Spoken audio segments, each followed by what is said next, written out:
Hi everyone, welcome back to needle and craft. ಇವತ್ತಿನ video ಸ್ವಲ್ಪ interesting ಆಗಿದೆ. ಯಾಕೆ ಅಂತ ಹೇಳಿದ್ರೆ ಅಪಾರ್ಟ್ ಫ್ರಮ್ ಸಾರಿ ಕುಚ್ಚು ಡಿಸೈನ್, ಇವತ್ತು ಒಂದು ಇಂಟ್ರೆಸ್ಟಿಂಗ್ ಟಾಪಿಕ್ ಜೊತೆ ಬಂದಿದ್ದೀನಿ. ಏನಂತ ಹೇಳಿದ್ರೆ ಇವತ್ತಿನ ಟಾಪಿಕ್ ಇಂಟ್ರೆಸ್ಟಿಂಗ್ ಆಗಿದೆ ಅಂತ ಹೇಳೋದು ಒಂದು ಪಾರ್ಟ್. ಆದರೆ ನಮ್ಮಲ್ಲಿ ಕ್ರಿಯೇಟಿವಿಟಿ ಇದ್ದಾಗ ಸೊ ಅದನ್ನು ನಾವು ಹೇಗೆಲ್ಲ ಯುಟಿಲೈಸ್ ಮಾಡ್ಕೊಬೋದು ಅನ್ನೋದನ್ನ ಜಸ್ಟ್ ಒಂದು ಪಾರ್ಟ್ ಇದರಲ್ಲಿ ನಾನು ತೋರಿಸ್ತಾ ಇದ್ದೀನಿ ಇವತ್ತಿನ ವೀಡಿಯೋದಲ್ಲಿ. ಹಾಗಾಗಿ ವಿಡಿಯೋನ ಸ್ಕಿಪ್ ಮಾಡ್ದಿರಾ ಕೊನೆವರೆಗೂ ವಾಚ್ ಮಾಡಿ. ಇಲ್ಲಿ ಬ್ಲೌಸ್ ಬ್ಯಾಕ್ ಟೈಯಿಂಗಲ್ಲಿ ನಮಗೆ ಕೆಳಗಡೆ ಲಟ್ಕನ್ಸ್ನ ಸ್ಟಿಚ್ ಮಾಡಿರ್ತಾರೆ.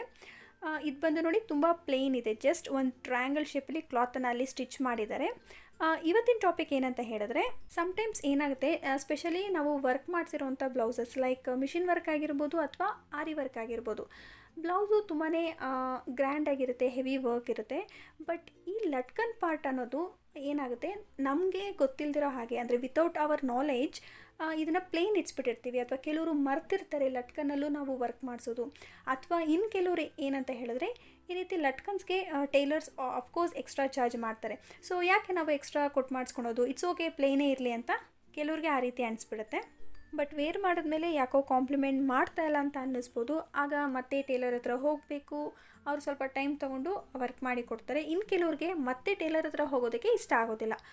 ಸೊ ಇವತ್ತಿನ ವಿಡಿಯೋದಲ್ಲಿ ನಾನು ಜಸ್ಟ್ 5 ಮಿನಿಟ್ಸಲ್ಲಿ ಈ ಎಲ್ಲ ಪ್ರಾಬ್ಲಮ್ಗೂ ಒಂದು ಕ್ವಿಕ್ಕಾಗಿರುವಂಥ ಹ್ಯಾಕ್ ಆರ್ ಟಿಪ್ಪನ್ನು ಈ ವಿಡಿಯೋದಲ್ಲಿ ತೋರಿಸ್ಕೊಡ್ತಾ ಇದ್ದೀನಿ. ಅದೇನಂತ ಹೇಳಿದ್ರೆ, ಮ್ಯಾಚಿಂಗ್ ಕಾಟನ್ ಥ್ರೆಡನ್ನು ಹೆಮ್ಮಿಂಗ್ ನೀಡಲಲ್ಲಿ ಹಾಕಿಟ್ಕೊಬೇಕು. 2 ಎಳೆ ತೊಗೊಳ್ಳಿ, ಅದನ್ನು ಡಬಲ್ ಮಾಡ್ಕೊಂಡಾಗ 4 ಎಳೆ ಆಗುತ್ತೆ. ಇದನ್ನು ಯಾರು ಬೇಕಾದರೂ ವರ್ಕ್ ಮಾಡ್ಬೋದು. ಜಸ್ಟ್ ಸೂಜಿ ದಾರದ ಬಗ್ಗೆ ನಾಲೆಜ್ ಇರೋರು ಕೂಡ ಆರಾಮಾಗಿ ಇದನ್ನು ವರ್ಕ್ ಮಾಡ್ಕೊಬೋದು. ಇಲ್ಲಿ 2 ಲೇಯರ್ ಇದೆ ಅಲ್ವಾ, ಕೆಳಗಡೆ ಟ್ರಯಾಂಗಲ್ ಶೇಪಿಂದು. ಸೊ ಆ 2 ಲೇಯರ್ನ ಈ ಥರ ಸೇರಿಸ್ಕೊಂಡು ನಾವೇನಲ್ಲಿ ನೀಡಲ್ಗೆ ದಾರ ಹಾಕ್ಕೊಂಡಿರ್ತೀವಲ್ಲ, ಆ ನೀಡನ್ನು ಕೆಳಗಡೆಯಿಂದ ಮೇಲ್ಗಡೆಗೆ ಇನ್ಸರ್ಟ್ ಮಾಡ್ಕೊಬೇಕು. ಸೊ ನೋಡಿ, ಈ ರೀತಿ ಇನ್ಸರ್ಟ್ ಮಾಡಿಕೊಂಡು ಇನ್ನೂ ಒಂದು ಸಲ ಅಲ್ಲೇ ಇನ್ಸರ್ಟ್ ಮಾಡ್ಕೊಳ್ಳಿ. ಆವಾಗ ನಾಟು ಸೆಕ್ಯೂರ್ ಆಗಿರುತ್ತೆ. ಆ್ಯಂಡ್ ಈಗ ಬೀಡ್ಸನ್ನು ಆ್ಯಡ್ ಮಾಡ್ಕೊತೀನಿ. ನಾನು ಸ್ಟಾರ್ಟಿಂಗಲ್ಲೇ ತೋರಿಸ್ತೆ ಅಲ್ವಾ, ಸ್ಮಾಲ್ ಗೋಲ್ಡ್ ಬೀಡ್ಸ್ ತೊಗೊಂಡಿದ್ದೀನಿ. 2 mm ಸೈಜ್ ಇರೋದು, ನೀವು ಯಾವ ಸೈಜ್ ಬೀಡ್ ಬೇಕಾದರೂ ತೊಗೊಳ್ಬೋದು. ಇಲ್ಲಿ ಸ್ಟಾರ್ಟಿಂಗ್ 3 ಬೀಡನ್ನು ಈ ರೀತಿ ನೀಡಲಲ್ಲಿ ಇನ್ಸರ್ಟ್ ಮಾಡ್ಕೊಬೇಕು.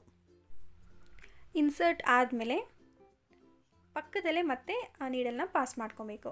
ಅದಕ್ಕೂ ಮುಂಚೆ ನಾವೇನಲ್ಲಿ ಸ್ಟಾರ್ಟಿಂಗ್ ನಾಟ್ ಮಾಡ್ಕೊಂಡಿರ್ತೀವಿ, ಆ ನಾಟ್ ಏನಾದರೂ ಆಚೆ ವಿಸಿಬಲ್ ಆಗ್ತಾಯಿದ್ರೆ ಅಲ್ಲಿ ಒಳಗಡೆಗೆ ಈ ರೀತಿ ಪುಷ್ ಮಾಡಿಕೊಂಡು ಸ್ವಲ್ಪ ಡಿಸ್ಟೆನ್ಸ್ ಕೊಟ್ಕೊಂಡು 2 ಲೇಯರ್ನ ಸೇರಿಸ್ಕೊಂಡು ಮತ್ತೆ ನೀಡನ್ನು ಕೆಳಗಡೆಯಿಂದ ಮೇಲ್ಗಡೆಗೆ ಪಾಸ್ ಮಾಡಬೇಕು. ಸೊ ಒನ್ಸ್ ಈ ರೀತಿ ಪಾಸ್ ಆದಾಗ ಆ 3 ಬೀಡ್ಸು ಈ ರೀತಿ ಟ್ರಯಾಂಗಲ್ ಶೇಪಲ್ಲಿ ಅಲ್ಲಿ ಪ್ಲೇಸ್ ಆಗುತ್ತೆ. ಈಗೇನು ಮಾಡಬೇಕು, ಮತ್ತೆ ಈ ಲಾಸ್ಟ್ ಬೀಡ್, ಈ 3ನೇ ಬೀಡಿಂದ ನೀಡಲ್ನ ಕೆಳಗಡೆಗೆ ಪಾಸ್ ಮಾಡ್ಕೊಬೇಕು. ಬರೀ ಆ ಲಾಸ್ಟ್ ಬೀಡಿಂದ ಮಾತ್ರ ನೀಡಲ್ನ ಕೆಳಗಡೆಗೆ ಪಾಸ್ ಮಾಡ್ಕೊಬೇಕು. ಹೀಗೆ ವರ್ಕ್ ಮಾಡ್ಕೊತ ಅಲ್ಲಿ ಕೆಳಗಡೆ ಸ್ಟ್ರೈಟಾಗಿ ನಮಗೆ ಆ ಡಿಸೈನು ಫಾರ್ಮ್ ಆಗಬೇಕು. ಈ ಎಕ್ಸ್ಟ್ರಾ ಬಟ್ಟೆ ಎಲ್ಲ ಏನಿರುತ್ತೆ ಅದನ್ನು ಹೀಗೆ ಒಳಗಡೆಗೆ ಪುಷ್ ಮಾಡಿಕೊಂಡು ವರ್ಕ್ ಮಾಡ್ಕೊತ ಹೋಗಬೇಕು. ಸೊ ದಟ್ ಅದು ಒಂದು ಸ್ಟ್ರೈಟ್ ಲೈನಲ್ಲಿ ಫಾರ್ಮ್ ಆಗುತ್ತೆ. ಆ್ಯಂಡ್ ಇವಾಗ 2 ಬೀಡ್ಸನ್ನು ಆ್ಯಡ್ ಮಾಡ್ತಾಯಿದ್ದೀನಿ. ಸ್ಟಾರ್ಟಿಂಗ್ 3 ಬೀಡ್ಸ್ ಹಾಕ್ಕೊಂಡಿದ್ದೆ, ಇಲ್ಲಿ ಜಸ್ಟ್ 2 ಬೀಡ್ಸನ್ನು ಆ್ಯಡ್ ಮಾಡ್ಕೊಬೇಕು. ಈ ರೀತಿ 2 ಬೀಡ್ಸನ್ನು ಆ್ಯಡ್ ಮಾಡಿ ನೋಡ್ಕೊಳ್ಳಿ, ನೀವು ಪ್ರೀವಿಯಸ್ ಏನು ಡಿಸ್ಟೆನ್ಸ್ ಕೊಟ್ಟಿರ್ತೀರ ಸೊ ಸೇಮ್ ಡಿಸ್ಟೆನ್ಸ್ಗೆ ಮತ್ತೆ ನೀಡಲ್ನ ಇನ್ಸರ್ಟ್ ಮಾಡ್ಕೊಬೇಕು. ಸೊ ಇಲ್ಲಿ ಇನ್ಸರ್ಟ್ ಮಾಡಬೇಕಾದ್ರೆ ನಾನು ಆಗಲೇ ಹೇಳಿ 2 ಲೇಯರ್ನ ಸೇರಿಸ್ಕೊಂಡು ನೀಡಲ್ನ ಇನ್ಸರ್ಟ್ ಮಾಡ್ಕೊಬೇಕು. ಕೆಳಗಡೆಯಿಂದ ಮೇಲ್ಗಡೆಗೆ ನೀಡಲ್ನ ಪಾಸ್ ಮಾಡ್ಕೊಬೇಕು. ಮತ್ತು ಈ ಥರ ಟ್ರಯಾಂಗಲ್ ಶೇಪ್ ಫಾರ್ಮ್ ಆಗುತ್ತೆ. ಇದಾದಮೇಲೆ ಲಾಸ್ಟ್ ಬೀಡಿಂದ ನೀಡನ್ನು ಕೆಳಗಡೆಗೆ ಪಾಸ್ ಮಾಡ್ಕೊಬೇಕು. ಹಾಗೆ ಇಲ್ಲಿ ಫ್ಯಾಬ್ರಿಕ್ನ ಒಳಗಡೆಗೆ ಹೀಗೆ ಫೋಲ್ಡ್ ಮಾಡಿಕೊಂಡು ಒಂದು ಸ್ಟ್ರೈಟ್ ಲೈನಾಗಿ ಫಾರ್ಮ್ ಮಾಡ್ಕೊತ ಬೀಡ್ಸನ್ನು ಆ್ಯಡ್ ಮಾಡ್ಕೊತ ಹೋಗಬೇಕು. ನಾನು ನೋಡಿ ಸ್ವಲ್ಪ ಬಟ್ಟೆನ ಒಳಗಡೆಗೆ ಫೋಲ್ಡ್ ಮಾಡ್ಕೊಂಡಿದ್ದೀನಿ. ಸೊ ಹೀಗೆ ಸ್ಟ್ರೈಟಾಗಿ ಬರಬೇಕಲ್ವ ಡಿಸೈನು, ಹಾಗಾಗಿ ಒಂದೇ ಸಲ ನಾವು ಫೋಲ್ಡ್ ಮಾಡಿಕೊಂಡು ಬೀಡನ್ನ ಇನ್ಸರ್ಟ್ ಮಾಡಿದಾಗ ಒಟ್ಟಿಗೆ ಕೆಲಸ ಮುಗ್ದೋಗುತ್ತೆ. ಸ್ಟಾರ್ಟಿಂಗ್ ಮಾತ್ರ 3 ಬೀಡ್ಸನ್ನು ಆ್ಯಡ್ ಮಾಡ್ಕೊತೀವಿ. ಅದಾದಮೇಲೆ ಪ್ರತಿ ಸಲ 2 ಬೀಡ್ಸನ್ನು ಆ್ಯಡ್ ಮಾಡ್ಕೊಬೇಕು. ಮತ್ತು ನಾನು ನೀಡಲಲ್ಲಿ 2 ಬೀಡ್ಸ್ನ ತೊಗೊಂಡು ಈ 2 ಲೇಯರ್ನ ಸೇರಿಸ್ಕೊಂಡು ಕೆಳಗಡೆಯಿಂದ ನೀಡಲ್ನ ಮೇಲ್ಗಡೆಗೆ ಪಾಸ್ ಮಾಡ್ತೀನಿ. ಇದಾದಮೇಲೆ ಲಾಸ್ಟ್ ಬೀಡಿಂದ ಮತ್ತೆ ನೀಡಲ್ನ ಕೆಳಗಡೆಗೆ ಪಾಸ್ ಮಾಡ್ಕೊಬೇಕು. ಈಗ ಇನ್ನೂ ಒಂದು ಸಲ 2 ಬೀಡ್ಸನ್ನು ಆ್ಯಡ್ ಮಾಡ್ಕೊತೀನಿ.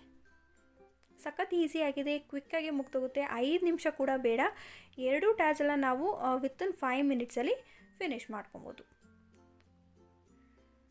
ಸೊ ಇಲ್ಲಿ ಎಕ್ಸಾಕ್ಟ್ಲಿ ಹಾಫ್ ಆಫ್ ದ ಟ್ಯಾಸಲ್ನ ಈ ಥರ ಬೀಡ್ಸಿಂದ ಆ್ಯಡ್ ಮಾಡಿದ್ದೀನಿ. ಆ್ಯಂಡ್ ನಾವು ಒಂದು ಸ್ಮಾಲ್ ಹ್ಯಾಂಗಿಂಗ್ ಲುಕ್ಕನ್ನು ಕೊಡೋಣ ಅಂತ, ಹಾಗಾಗಿ ಎಕ್ಸಾಕ್ಟ್ಲಿ ಮಿಡಲಲ್ಲಿ ಈ ರೀತಿ ಒಂದು ಬೀಡನ್ನ ಆ್ಯಡ್ ಮಾಡ್ತಾಯಿದ್ದೀನಿ. ಯಾವುದಾದ್ರೂ ಬೀಡ್ಸ್ನ ನೀವು ಯೂಸ್ ಮಾಡ್ಕೊಬೋದು, just to give that hanging look ಅಷ್ಟೇ.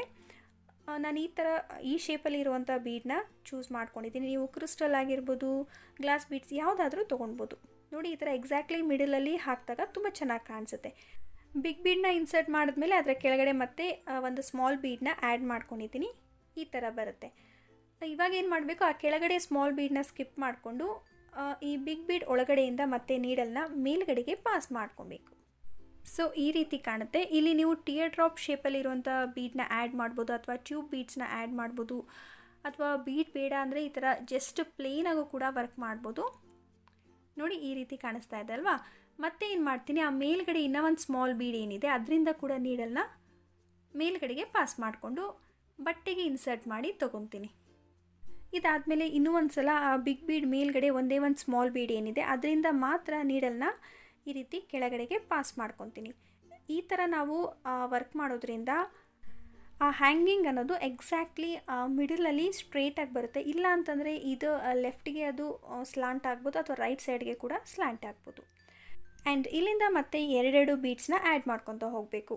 2 ಬೀಡ್ಸನ್ನು ಈ ರೀತಿ ನೀಡಲಲ್ಲಿ ಇನ್ಸರ್ಟ್ ಮಾಡಿಕೊಂಡು ಸ್ವಲ್ಪ ಡಿಸ್ಟೆನ್ಸ್ ಕೊಟ್ಕೊಂಡು ಈ 2 ಲೇಯರ್ನ ಸೇರಿಸ್ಕೊಂಡು ಆ ನೀಡಲ್ನ ಕೆಳಗಡೆಯಿಂದ ಮೇಲ್ಗಡೆಗೆ ಬಟ್ಟೆಗೆ ಇನ್ಸರ್ಟ್ ಮಾಡ್ಕೊಬೇಕು. ಇನ್ಸರ್ಟ್ ಆದಮೇಲೆ ಲಾಸ್ಟ್ ಬೀಡಿಂದ ಮಾತ್ರ ಮತ್ತೆ ನೀಡಲ್ನ ಕೆಳಗಡೆಗೆ ಪಾಸ್ ಮಾಡ್ಕೊಬೇಕು. ಸೊ ನೋಡಿ, ಈ ರೀತಿ ಎಷ್ಟು ಈಸಿಯಾಗಿ ವರ್ಕ್ ಮಾಡ್ಕೊಬೋದಲ್ವ. ಇಲ್ಲಿ ನಿಮ್ಮ ಸ್ಯಾರಿಗೆ ಮ್ಯಾಚ್ ಆಗೋಂಥ ಬೀಡ್ಸನ್ನು ನೀವು ಯೂಸ್ ಮಾಡ್ಕೊಬೋದು. ಮ್ಯಾಟ್ ಫಿನಿಷಿಂಗ್ ಬೀಡ್ಸನ್ನು ಯೂಸ್ ಮಾಡ್ಬೋದು, ಅಥವಾ ಈ ಥರ ಗೋಲ್ಡ್ ಬೀಡ್ಸನ್ನು ತೊಗೊಳ್ಬೋದು, ಸಿಲ್ವರ್ ಬೀಡ್ಸ್ನ ಯೂಸ್ ಮಾಡ್ಬೋದು. ಕ್ರಿಸ್ಟಲ್ಸ್ ಯೂಸ್ ಮಾಡಿದ್ರೆ ಇನ್ನೂ ಗ್ರ್ಯಾಂಡಾಗಿ ಕಾಣಿಸುತ್ತೆ. ಹಾಗೆ ಬೀಡ್ ಸೈಜ್ ಅಷ್ಟೇ, ಯಾವ ಸೈಜಲ್ಲಿ ಬೇಕಾದರೂ ಬೀಡ್ಸನ್ನು ಇಲ್ಲಿ ಯೂಸ್ ಮಾಡ್ಕೊಬೋದು. ಇಲ್ಲಿ ಆಲ್ಮೋಸ್ಟ್ ಡಿಸೈನು ಕಂಪ್ಲೀಟ್ ಆಗ್ತಾ ಬಂತು. ನಾವು ಸ್ಟಾರ್ಟಿಂಗ್ ಎಷ್ಟು ಬೀಡ್ಸನ್ನು ಆ್ಯಡ್ ಮಾಡಿರ್ತೀವಿ before hanging bead. So hanging bead add ಮಾಡಿದ್ಮೇಲೆನೂ ಈ ಕಡೆ ಸೈಡ್ ಕೂಡ ಸೇಮ್ ನಂಬರ್ ಆಫ್ ಬೀಡ್ಸನ್ನು ಆ್ಯಡ್ ಮಾಡಿದಾಗ 2 ಕಡೆ ಈವನ್ ಆಗಿ ಬರುತ್ತೆ. ಈಗ ಲಾಸ್ಟಲ್ಲಿ ಯಾವ ಥರ ಎಂಡ್ ಮಾಡೋದು ಅಂದರೆ, 2 ಬೀಡ್ಸನ್ನು ಆ್ಯಡ್ ಮಾಡಿದ್ಮೇಲೆ ಕಂಟಿನ್ಯೂ ಮಾಡೋದಾದರೆ ಆ ಲಾಸ್ಟ್ ಬೀಡಿಂದ ಮತ್ತೆ ನಾವು ನೀಡಲ್ನ ಕೆಳಗಡೆಗೆ ಪಾಸ್ ಮಾಡಬೇಕು. ಇಲ್ಲಿ ನಾನು ಎಂಡ್ ಮಾಡ್ತಾ ಇರೋದ್ರಿಂದ ಅಲ್ಲೇ ಬಟ್ಟೆಗೆ ಈ ರೀತಿ ನೀಡಲ್ನ ಇನ್ಸರ್ಟ್ ಮಾಡಿಕೊಂಡು ನಾಟ್ ಮಾಡ್ಕೊಬೇಕು. ಒಂದು 2 ನಾಟನ್ನು ಮಾಡ್ಕೊಳ್ಳಿ ಅಲ್ಲಿ ಎಂಡಲ್ಲಿ. ಸೊ ಈ ಥರ ನಾಟ್ ಮಾಡ್ಕೊಂಡ್ಮೇಲೆ ದಾರನ ಟ್ರಿಮ್ ಮಾಡಿದ್ರೆ ಡಿಸೈನು ಕಂಪ್ಲೀಟ್ ಆಗೋಗುತ್ತೆ. ನಾಟ್ ಮಾಡಿದ ನಂತರ ಈ ಲಾಸ್ಟ್ ಬೀಡ್ ಒಳಗಡೆಯಿಂದ ಇವಾಗ ನಾನು ನೀಡಲ್ನ ಕೆಳಗಡೆಗೆ ಪಾಸ್ ಮಾಡಿಕೊಂಡು ಆಮೇಲೆ ದಾರನ ಟ್ರಿಮ್ ಮಾಡ್ತೀನಿ. ಸೊ ದಟ್ ಆ ಎಕ್ಸ್ಟ್ರಾ ಸ್ಮಾಲ್ ಟೈನಿ ಥ್ರೆಡ್ ಏನಿರುತ್ತೆ ಅದು ಆ ಬೀಡ್ ಒಳಗಡೆ ಹೈಡ್ ಆಗುತ್ತೆ. ನೋಡಿ, ಈ ರೀತಿ ಡಿಸೈನ್ ಬರುತ್ತೆ. ಸೊ 2 ಲಟ್ಕನ್ಸ್ ಕಂಪ್ಲೀಟ್ ಆದಮೇಲೆ ಈ ರೀತಿ ಕಾಣಿಸ್ತಾ ಇದೆ. ಇದು ಒಂದು ಜಸ್ಟ್ ಐಡಿಯಾ ನಾನು ಕೊಟ್ಟಿರೋದು. ಇಲ್ಲಿ ನೀವು ನಿಮ್ಮ ಕ್ರಿಯೇಟಿವಿಟಿನ ಯೂಸ್ ಮಾಡಿಕೊಂಡು ಇನ್ನಷ್ಟು ಕ್ರಿಯೇಟಿವ್ ಆಗಿ ನೀವು ಡೆಕೋರೇಟ್ ಮಾಡ್ಕೊಬೋದು. ನಿಮಗೆ ಈ ಟಿಪ್ ಇಷ್ಟ ಆದರೆ ಅಥವಾ ಈ ಹ್ಯಾಕ್ ಇಷ್ಟ ಆದರೆ ಖಂಡಿತ ವಿಡಿಯೋನ ಲೈಕ್ ಮಾಡೋದನ್ನು ಮರಿಬೇಡಿ, ಹಾಗೆ ಶೇರ್ ಮಾಡಿ. ಜೊತೆಗೆ ಇನ್ನೂ ಯಾರಾದರೂ ನಮ್ಮ ಚಾನಲ್ನ ಸಬ್ಸ್ಕ್ರೈಬ್ ಮಾಡ್ಕೊಂಡಿರ ನೋಡ್ತಾ ಇದ್ದರೆ ಪ್ಲೀಸ್ ಇವಾಗಲೇ ಸಬ್ಸ್ಕ್ರೈಬ್ ಮಾಡಿಕೊಂಡು ಅದರ ಜೊತೆಗೆ ಪಕ್ಕದಲ್ಲಿ ಬೆಲ್ ಐಕಾನ್ ಇರುತ್ತೆ, ಅದನ್ನು ಕ್ಲಿಕ್ ಮಾಡಿ ಆಲ್ ಆಪ್ಷನ್ನ ಸೆಲೆಕ್ಟ್ ಮಾಡೋದ್ರಿಂದ ನಾನು ಪ್ರತಿ ಸಲ ವೀಡಿಯೋಸ್ ಅಪ್ಲೋಡ್ ಮಾಡಿದಾಗೆಲ್ಲ ನಿಮಗೆ ನೋಟಿಫಿಕೇಷನ್ಸ್ ಬರುತ್ತೆ. ಸೊ ದಟ್ ನೀವು ನನ್ನ ಯಾವ ವೀಡಿಯೋಸ್ನೂ ಮಿಸ್ ಮಾಡೋದಿಲ್ಲ. ನೆಕ್ಸ್ಟ್ ಇನ್ನಷ್ಟು ಇಂಟ್ರೆಸ್ಟಿಂಗ್ ಆಗಿರೋ ಹೊಸ ಡಿಸೈನ್ ಜೊತೆ ಹೊಸ ವಿಡಿಯೋ ಜೊತೆ ನಿಮ್ಮೆಲ್ಲನೂ ಭೇಟಿ ಮಾಡ್ತೀನಿ. See you soon. Until then take care. Bye.